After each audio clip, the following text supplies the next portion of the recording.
بسم الله الرحمن الرحیم. السلام علیکم زما ګران خوږه ملګرو دوستانو، چرته چې وئ ښاد او آباد اوسئ. دا ګورئ تاسو چې کله کله مصروفیات زیات وي، موږ سفر هم پکې راشي، نو دې وجې نه لږ ونې مسلې راځي، خو اوس په انشاءالله تاسو ته مې وعده کړې چې خبرونه به روزانه در کومه چې هر څنګه حالات وي، الله دې پکې خیر واچي. خو نن چې کوم موضوع باندې خبره کوم در سره، هغه د افغانستان او پاکستان دواړه. پاکستان کې دی وخت کې چې کوم تاسو ته زه اوس ولاګ ریکارډ کوم، وختي مې خبر ورکړ چې ایرانیان چې کوم وفد دی هغه پاکستان ته روان شو، او همدغه شانتې امریکا وفد به هم یا سهارا پورې یا څه ټیمه پورې هغه ورسي.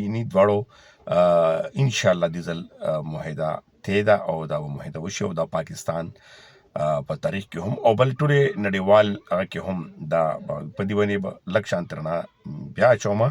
خو راځو به اول افغانستان په حوالې سره چې هلته طالبان حکومت چې کوم دی هغه اوس ډېر سخت په ګیرې کې هم دي، ګبراو هم دي.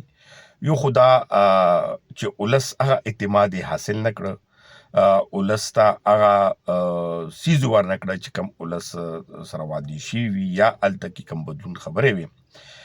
دویم چې کوم غټ تلوار ورنه اوس لټو کېږي هغه دا بدلون د دې حکومت چې هغه ورته اوس ښکاره اشارې میلاویږي.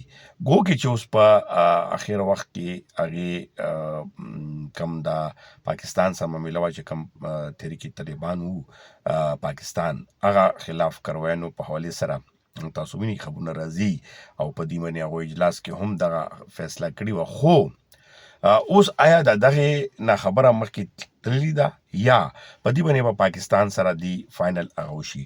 خو دلته خبرونه څه نور هم راځي چې تاسو به وینئ خاص کر سیاستدانانو د افغان سیاستدان هغه مشرانو چې هغې اوس راووتل میدان ته په دې خبره باندې او خاص کر د دغې نظام باندې او بیا د پاکستان سره چې کوم معاملاتو باندې خبره ده او ډیورنډ لاین تذکره هم پکې راغله.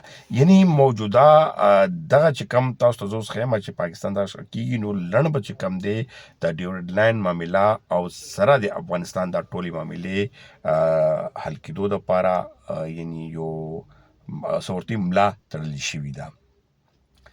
دا داسې خبرونه دي چې یقینا چې موږ کوم پوهانو سره کینو یا تاسو ته پیل ایډوانس کې درکو او تاسو ته به ریزلټ څو ورځو کې خبرونو په ذریعه باندې هم یا ډېر پا چې کوم تاسو ته حالات وي او اوس پته لګي. خو دا دغې سره تړلې شوي زه د ولس ستونزې هم یادومه چې دې وخت کې ګوکې چې ولس په یو شمېر لر بر ولس چې کوم دی هغه گیر دی، که پاکستان اخوا سایډ دی او که دېخوا سایډ دی، سخت په مشکلاتو کې گیر دی او دغې له وجې چې کوم لارې بند شوي دي یا نور چې کوم مشکل هغه ورته جوړ شوي دي هغه وجې نه هغو معاشي صورتحال سره ډېر لویو نورو ستونزو سره هم ګیر دي، د ژوند د مرګ او دغه ټولو لوبو سره خښ دي. ولې چې یو طرف نه هم ګلبري وي بل طرف نه وي نو لازمي خبره چې هغې به کم نمونه ژوند کوي.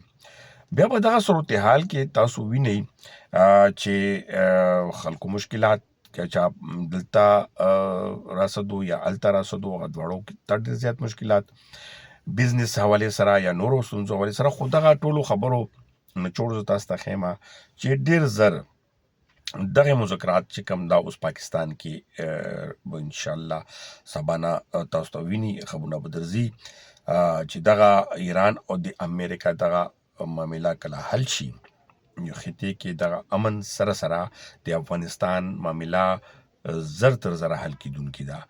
یوازې پاکستان سره نه بلکې د طالبانو حکومت مستقبل هم خبرې روانې دي چې دوی به نور مخکې څومره پورې پاتې شي.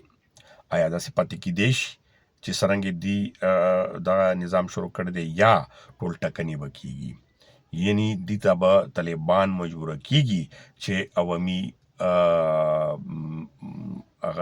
اعتماد واخلي. که چیرې دغه شانتي نه وشوه نو دغه بدلون تاسو به ډېر زر ووینئ. دغه نن حوالې سره لکه ونې خلاصه مې تاسو ته پیش کړه او حضر مې څه ولګوله خو نور هم ډېر زیات خبرونه دي ګورې او موږ کوشش دا دی چې تاسو سره به ښه خبرونه راوړو او دې وخت کې پاکستان ټولنه په ټاپ ټرین ده او دغه خطې د بدلون د حالاتو بدلون لوی هغه د الله دې وکړي چې دا معاهده خیر سره سر ته ورسي.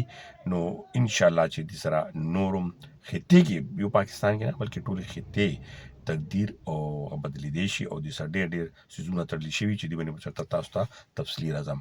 نو تاسو خپل ورور مه هېروئ چېرته چې وئ ښاد او آباد اوسئ.